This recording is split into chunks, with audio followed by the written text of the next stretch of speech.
Hi friends, দেখো রান্না করতে চলে এলাম। কি রান্না করব দেখো। আমি এখানে পুঁই শাক রান্না করব। দেখো পুঁই শাক, কুমড়ো, আলু গুছিয়ে নিয়েছি, সঙ্গে কাঁচা লঙ্কা। আর এখানে দেখো চিংড়ি মাছ নিয়ে নিয়েছি। চিংড়ি মাছ দিয়ে পুঁই শাকের তরকারি করব।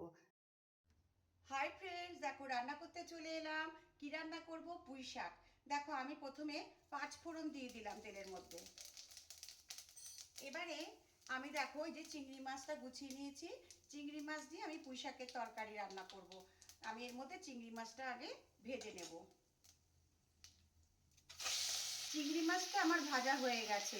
এই যে পুঁই শাকটা আমি এর মধ্যে দিয়ে দিব। আর পুঁই শাকের মধ্যে আমি দিয়েছি আলু আর কুমড়ো। দেখো হলুদ দিয়ে দিলাম। পুঁই শাকটা আমার অলমোস্ট ডান। দেখো চিংড়ি মাছ দিয়ে আলু কুমড়ো দিয়ে পুঁই শাকের তরকারি আমার হয়ে গেছে। আমি এটাকে এবার সার্ভ করে দেব। দেখো বন্ধুরা, চিংড়ি মাছ দিয়ে কুমড়ো আলু দিয়ে পুঁই শাকের তরকারি আমার রান্না করে বাটিতে সার্ভ করে দিয়েছি। সম্পূর্ণ ভিডিওটা দেখার জন্য তোমাদের অসংখ্য ধন্যবাদ। পরে আবার অন্য কোনো ভিডিও নিয়ে অবশ্যই তোমাদের সামনে চলে আসব। Thank you.